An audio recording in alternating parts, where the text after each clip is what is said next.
continuing interurban road building as it leads to more congestion. To table this letter, UK letter, signed by 25 professors, etc. Is there any objection? There appears to be none. It can be tabled. Question number 7, Dr. Jian Yang. Thank you, Mr. Speaker. My question is to the Minister for Economic Development and asks, how is the government recognising the importance of China for New Zealand's trade, education and tourism sectors? Honourable Stephen Joyce. Mr. Speaker, last week the Prime Minister led the largest ever New Zealand business delegation to China.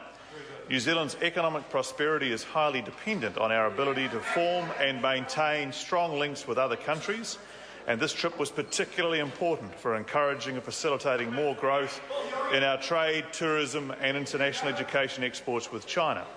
Total two-way goods trade with China now totals $14.6 billion, and greater investment developing between our two economies means we are broadly on track to meet the target that the Prime Minister and Premier Wen set in 2010 of doubling two-way trade to 20 billion New Zealand dollars by the end of 2015.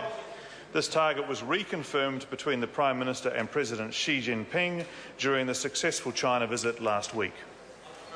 Supplementary question, Dr. Jian Yang.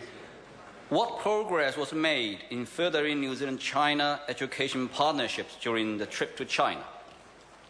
Honourable Stephen Joyce. Mr. Speaker, around 24,000 Chinese students come to New Zealand schools and tertiary institutions every year, making China our largest source of international students.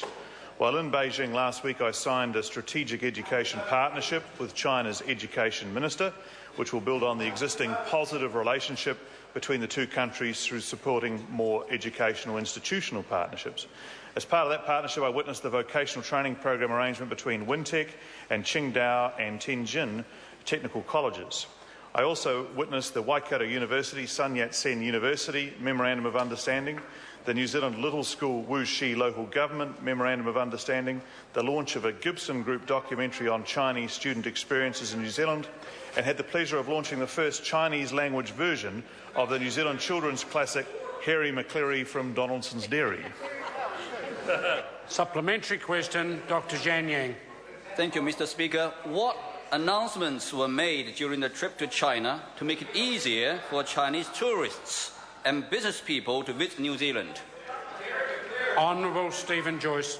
Mr. Speaker, China is now New Zealand's second largest source of visitors, and we are committed to ensuring that they enjoy a top-quality tourism experience. The number of Chinese tourists in New Zealand is growing rapidly, exceeding 200,000 for the first time in the year to February 2013. That's up nearly 40% year on year. A new bilingual Chinese section of the Immigration New Zealand website is making it easier for visitors to lodge visa applications.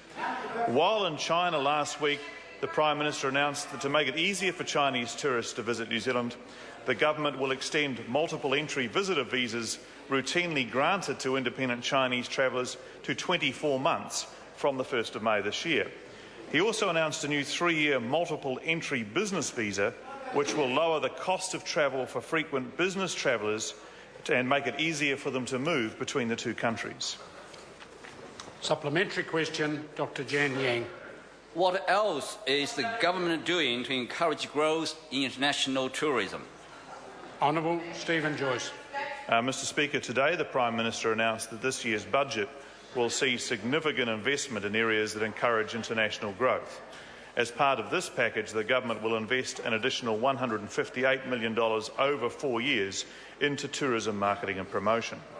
Achieving growth in tourism earnings requires targeted new investment to position New Zealand as a high-value destination in markets that have real potential for growth, like China. The Prime Minister will release exact details of the new investment later in the week.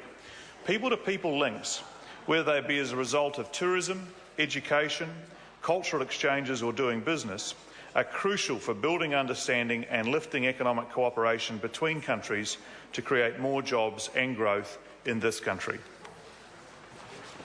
Question number 8, Honourable Clayton Cosgrove. Mr. Speaker, my question is to the Minister of State and Enterprises and asks, what response